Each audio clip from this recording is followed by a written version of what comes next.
Assalamualaikum warahmatullahi wabarakatuh. Alhamdulillah ketemu lagi dengan Budila. Pada kesempatan hari ini Budila akan melanjutkan materi kita yang kemarin, yaitu sekarang sudah masuk bab 2 ya, yaitu terkait dengan metabolisme. Namun sebelum kita bahas metabolisme lebih lanjut, di sini saya akan memperkenalkan ada dua macam hal ya yang harus kita pelajari sebagai syarat ya untuk kita memahami proses metabolisme itu secara mendalam. Nah, dua hal itu apa aja? Yaitu pertama enzim dan yang kedua adalah ATP. Nah, pada kesempatan ini nanti Budila akan mengulas tuntas terkait dengan enzim dan ATP. Mari anak-anak silakan simak bersama, jangan diloncat-loncat agar kalian paham.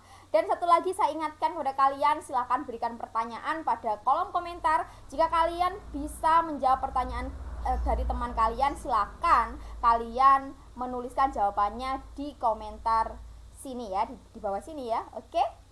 Inilah dia materinya. Jangan disingkat-singkat ya, biar paham.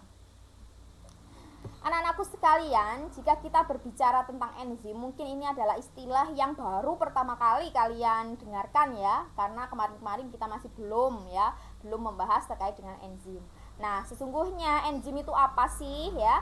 Jadi enzim itu adalah suatu biokatalisator atau suatu senyawa organik yang bermolekul besar yang dia berfungsi sebagai pemercepat reaksi kimia ya.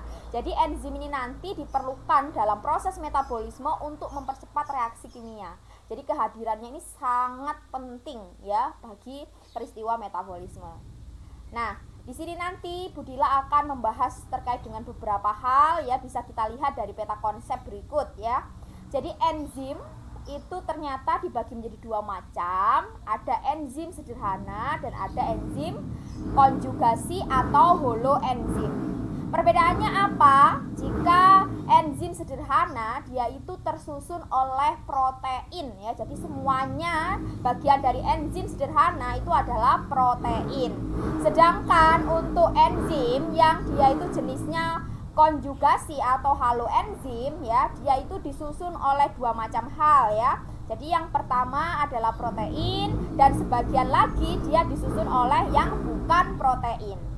Bagian yang disusun oleh protein disebut sebagai apoenzim, sedangkan yang bukan protein dia disebut sebagai gugus prostetik. Nah, di sini nanti gugus prostetik dibagi lagi menjadi dua macam ya. Ada yang namanya gugus prostetik organik, ada yang anorganik. Jika dia yang organik maka disebut sebagai koenzim. Sedangkan gugus prostetik yang non-organik atau anorganik dia disebut sebagai kofaktor. Nah, anak-anak sudah memahami ya perbedaan dari kedua jenis enzim ini. Mari kita lanjutkan pembahasannya. Nah, di slide selanjutnya ini kita akan membahas terkait dengan sifat enzim. Nah, sehingga kalian bisa mendeteksi, oh ternyata enzim itu seperti ini loh ya. Nah, itu berdasarkan beberapa sifat ini Budila sudah rangkumkan sekitar ada 9 sifat ya. Maaf kalau saya menghalangi ya. Nah, jadi yang pertama, enzim itu tidak ikut bereaksi. Jadi meskipun dia itu sebagai pemercepat reaksi, tetapi hasil akhir dari suatu reaksi itu tidak ada enzimnya. Jadi enzim itu tidak menjadi hasil akhir ya. Jadi dia tidak ikut bereaksi. Kemudian yang kedua, struktur enzim itu selalu tetap ya anak-anak ya. Sebelum ataupun sesudah reaksi dia strukturnya dan bentuknya tetap, tidak berubah sama sekali. Itulah enzim ya. Kemudian yang ketiga, dia bekerja secara spesifik atau secara khusus ya. Misalnya enzim A bekerja pada yang substrat A, enzim B bekerja pada substrat B, enzim C bekerja pada substrat C. Tidak bisa dibolak-balik ya. Misalnya enzim A bekerja pada substrat C, sedangkan enzim B bekerja sebagai substrat A misalnya. Tidak bisa begitu ya. Dia harus spesifik. Jadi kalau A ya untuk A, kalau B untuk B, C untuk C dan seterusnya. Paham ya anak ya? Oke, berikutnya enzim itu bersifat koloid, luas permukaannya juga besar dan dia juga bersifat hidrofil. Kemudian berikutnya peka terhadap faktor-faktor yang menyebabkan denaturasi protein ya, seperti karena suhu ataupun pH. Apa sih itu denaturasi protein ya? Denaturasi protein itu adalah kerusakan protein akibat suhu yang tinggi. Jadi enzim itu tidak bisa ya, dia itu bekerja pada suhu yang terlalu tinggi dan juga tidak bisa bekerja pada suhu yang terlalu rendah. Nah, proses ketika enzim ini diberikan pada suhu yang tinggi, maka dia akan mengalami kerusakan atau yang dinamakan sebagai denaturasi protein. Nah, berikutnya enzim itu ternyata dibuat di sitoplasma. Anak-anak masih ingat ya? Sitoplasma itu apa? Jadi kalau kalian masih ingat pelajaran kelas 2 tentang sel ya, sitoplasma ini adalah bagian daripada sel ya, yang dia itu bentuknya cair ya. Ternyata enzim itu dibuat di sana. Berikutnya, tidak tahan terhadap suhu panas ataupun suhu yang terlalu rendah ya, seperti yang Bunda jelaskan tadi, sehingga enzim itu akan sangat baik bekerja pada suhu optimum. Berapa sih suhu optimum enzim ya? Jadi suhu optimum enzim itu adalah 30 sampai 37 derajat Celcius. Nah, kalau misalnya enzim dikasih suhu yang lebih di atasnya 37, 38, 39, 40, bahkan sampai 49 ya, maka enzim itu pasti akan rusak atau mengalami denaturasi protein. Nah, lalu bagaimana Bu jika misalnya enzim berada pada suhu yang rendah, misalnya 0 derajat Celcius? Maka tidak akan terjadi yang namanya reaksi, karena enzimnya tidak mau bekerja pada suhu rendah. Begitu ya, Nak ya? Oke. Berikutnya, ternyata enzim itu dapat bekerja secara bolak-balik dan dapat dihambat oleh suatu substrat asing atau yang dinamakan sebagai inhibitor ya, nanti akan kita bahas selanjutnya. Nah, cara kerja enzim secara spesifik maksudnya itu bagaimana sih ya? Tadi sebenarnya Budila sudah sempat membahas, tapi agar kalian lebih memahami, di sini saya paparkan ada 2 macam teori terkait dengan cara kerja enzim. Yang pertama adalah model gembok dan kunci atau lock and key ya. Kemudian yang kedua adalah model kecocokan induksi ya, atau induksi fit ya, seperti itu. Ya, dari 2 macam ini ada perbedaan ya anak-anak. Kita bahas satu persatu dulu. Terkait dengan model lock and key ya, ini enzim itu memiliki sisi aktif yang kosong, dan sisi aktif tersebut itu merupakan tempat menempelnya substrat. Dan ketika substrat menempati sisi aktif enzim tersebut menjadi kompleks enzim sehingga membentuk suatu hubungan yang fleksibel. Nah, bagaimana? Biar kalian tidak bingung, langsung saja ke gambarnya ya. Jadi ini misalnya enzim. Ya, enzimnya seperti ini, dia punya sisi aktif ya. Sisi aktif itu adalah sisi di mana substrat nanti akan menempel. Di sini ya sisi aktifnya. Nah, karena enzim itu bekerja spesifik, maka dia harus mencari substrat yang sisi aktifnya itu bentuknya seperti ini. Nah, siapakah substrat yang tepat? Nah, ternyata substrat yang tepat itu adalah yang ini, ya kan? Dia memiliki bentuk yang persis dengan sisi aktif enzim. Ya, bagian sini nih. Nah, sehingga ketika ada kecocokan yang seperti ini, maka antara substrat dan enzim ini dapat bersatu ya, sehingga membentuk yang semacam ini. Ya, seperti ini kan? Ya. Jadi substratnya dia menempel pada enzim.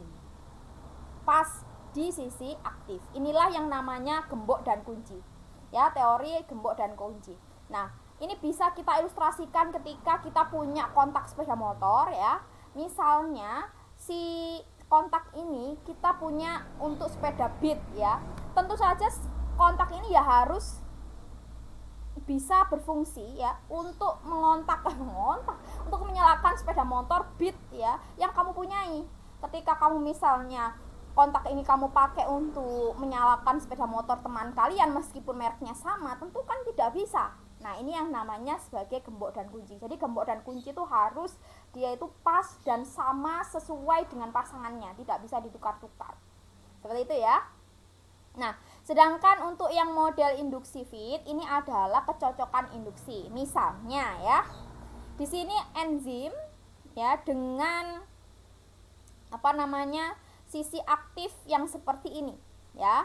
Enzimnya dengan sisi aktif yang seperti ini. Nah, kemudian dia itu ingin mencari substrat ya. Substrat apa yang cocok ya. Nah, ternyata substrat yang cocok untuk enzim ya itu bentuknya semacam ini.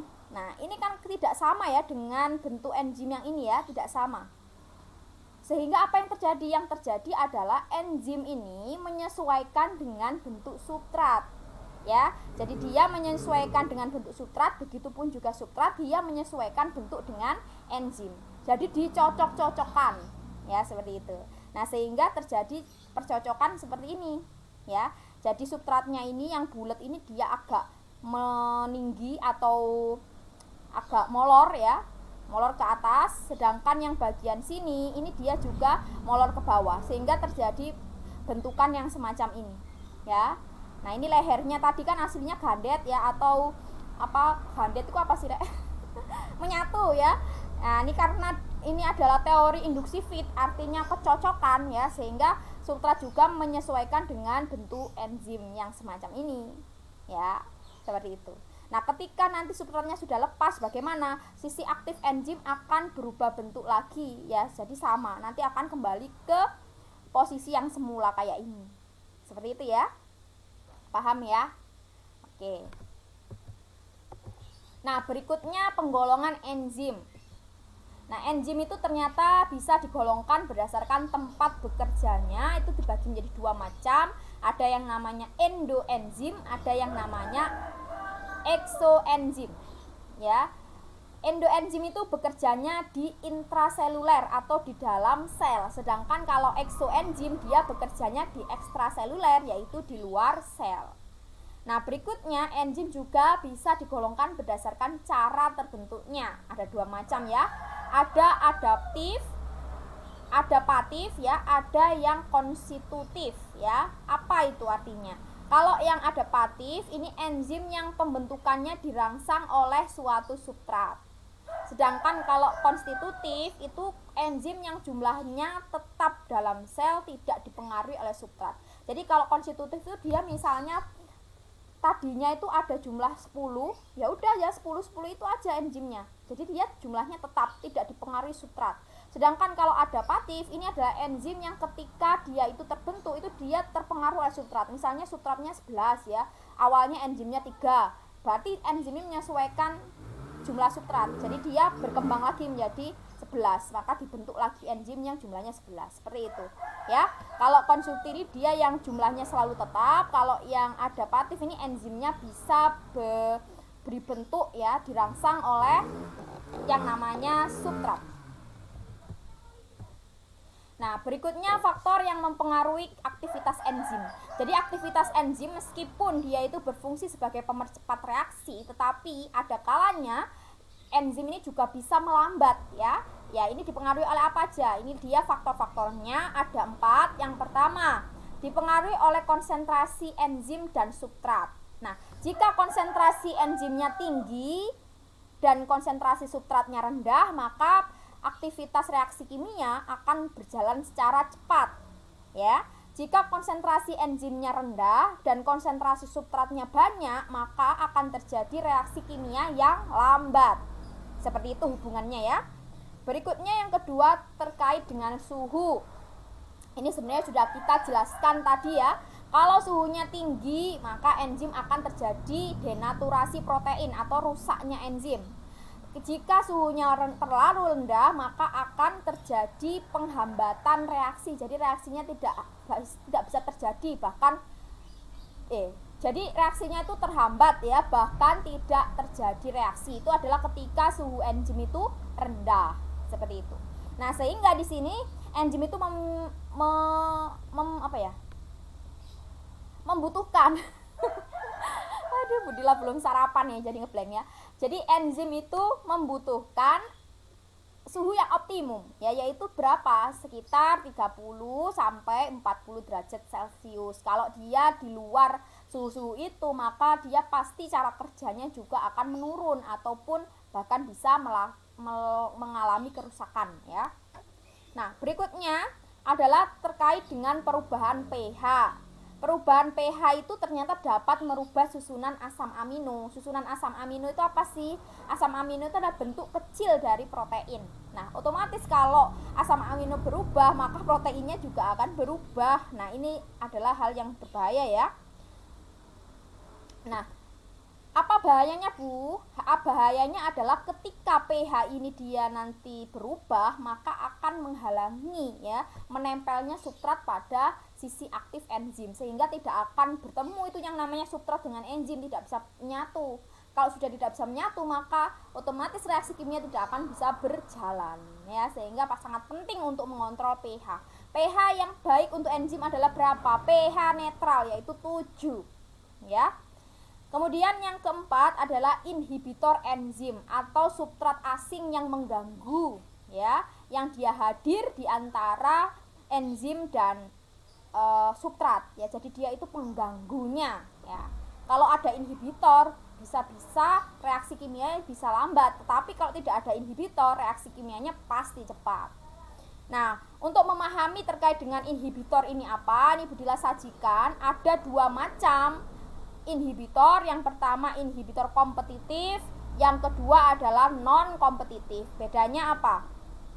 Kalau inhibitor kompetitif ini artinya inhibitornya itu bentuknya sama dengan substrat persis ya, sehingga enzimnya nanti bingung, waduh ini mana ya pasangan saya gitu ya, dia bingung, dia milih itu bingung karena substrat dengan enzim ini substrat dengan inhibitor ini bentuknya sama. Nah, dengan demikian apa yang terjadi? Yang terjadi adalah antara inhibitor dengan substrat itu saling apa? Saling berkompetisi untuk duluan menempel pada sisi aktif enzim. Nah, ketika misalnya substratnya yang menang, dia terlebih dahulu menempel pada enzim, maka reaksi kimia itu akan terbentuk ya, akan berjalan dengan cepat. Tetapi kalau misalnya ternyata ya yang keduluan ini adalah inhibitor, keduluan nempel di sisi aktif enzim, yang terjadi apa? Yang terjadi adalah reaksi kimia tidak akan bisa terjadi atau berlangsung secara lambat. Nah, anak-anak untuk mengetahui bagaimana ilustrasi dari jenis inhibitor ini bisa kita lihat di gambar ini ya. Nah, seperti ini. Ini sisi aktifnya enzimnya itu seperti ini. Sedangkan substratnya itu punya sisi aktif yang sama juga ya. Nah, penghambatnya juga punya sisi aktif yang sama. Ya. Ini duluan saling berkompetisi antara penghambat dan substrat. Siapa yang lebih dulu menempel di enzim, inilah dia pemenangnya, ya. Seperti itu. Reaksi akan berjalan lambat jika yang menjadi pemenang adalah yang penghambatnya. Reaksi akan berjalan dengan normal atau berlangsung dengan cepat jika substratnya ini menjadi pemenang ya, atau yang menempel di sisi aktif enzim. Inilah yang dinamakan sebagai inhibitor kompetitif. Nah, sedangkan kalau inhibitor non kompetitif ini adalah apa? Jadi antara substrat dengan inhibitor atau penghambat ini dia memiliki perbedaan bentuk sisi aktif ya. Jadi meskipun si substrat ini berhasil masuk ke dalam sisi aktif enzim, tetapi si penghambat ini masih bisa ikutan ya, masih bisa ikutan untuk nempel di sisi aktif yang lain ya. Contohnya seperti ini. Nah, di sini ada namanya sisi alosentrik ya. Alostrik ya di sini. Nah, sedangkan ini adalah sisi aktif enzim. Substrat nanti pasti akan masuk ke sini, ya kan? Nah, masuk ke sini sehingga reaksi kimia berjalan. Tetapi yang namanya inhibitor dia nggak mau ngalah ya. Dia tidak berkompetisi untuk mendapatkan sisi aktif, tapi dia cukup nempel di bagian sisi alostrik ya. Sehingga ketika dia sudah nempel di bagian sisi alostrik, apa yang terjadi? Yang terjadi reaksinya tidak akan cepat lagi ya, maka akan menghambat. Karena yang tadinya dia harusnya cuma berikatan dengan substrat, si enzim ini malah ikut-ikutan berikatan dengan penghambat. Jadi ini nanti penghambat dengan substrat sama-sama berikatan, seperti itu ya. Nah, ada juga ketika misalnya itu kalau sudah ditempeli ini ya, ditempeli di sisi alosentrik itu, maka sisi aktif dari enzim ini nanti ya itu akan berubah bentuk sehingga substrat tidak bisa masuk lagi kalau sudah keduluan sisi penghambat ini ya ditempel. Coba kalian lihat di gambar ini. Nah, kalau di gambar ini kan kotak ya bagian sini. Nah, ketika sudah ditempeli oleh penghambat ini ternyata dia jadi kayak gini nih bentuknya. Nah, kalau sudah kayak gini gimana? Substratnya nggak mau nempel karena dia memiliki sisi aktif yang berbeda sehingga nggak bisa nempel. Otomatis reaksi kimia nggak akan pernah terjadi. Kayak gitu ya nak ya. Jadi kamu paham ya antara inhibitor kompetitif dan inhibitor non kompetitif. Nah, berikutnya kita akan membahas terkait dengan adenosin trifosfat. Apa itu adenosin trifosfat? Ya, masih ingat itu adalah kepanjangan dari ATP ya. ATP itu adalah adenosin trifosfat atau biasanya kita kenal dengan energi. Nah, kalau dilihat dari simbol kimianya, ATP itu adalah C10H16N5 dan P3. Ya, ini adalah simbol kimianya. Sedangkan kalau ciri-cirinya dia itu adalah molekul yang berenergi tinggi, sehingga semua aktivitas yang ada di dalam sel yang membutuhkan energi pasti dia akan disupport oleh yang namanya ATP ya. Kemudian ATP ini dia bisa ikatannya itu lepas ya, atau ikatannya ini labil ya, bisa menjadi AMP atau adenosin monofosfat, jadi fosfatnya itu lepas 2 tinggal 1, atau menjadi ADP adenosin difosfat ya, jadi fosfatnya tinggal 2, yang satunya kabur ya, atau melepaskan diri. Jadi ini ikatannya sangat labil ya, bisa jadi ATP, bisa jadi AMP. Nah, sehingga dengan adanya ATP ini maka sumber energi yang ada di dalam sel itu penuh dan bisa dilakukan atau dimanfaatkan sebagai bekal untuk menjalani aktivitas metabolisme di dalam sel. Nah, sudah anak-anakku, itu tadi Budila sudah paparkan semuanya terkait dengan enzim dan ATP. Sudah bisa menyimpulkan kan betapa pentingnya dua komponen ini di dalam metabolisme tubuh. Nah, nanti di pertemuan minggu depan Budila akan jelaskan terkait dengan metabolisme itu apa sih, seperti itu ya. Dan untuk hari ini cukup sekian dulu dari Budila. Terima kasih sudah menyimak sampai tuntas. Wassalamualaikum warahmatullahi wabarakatuh.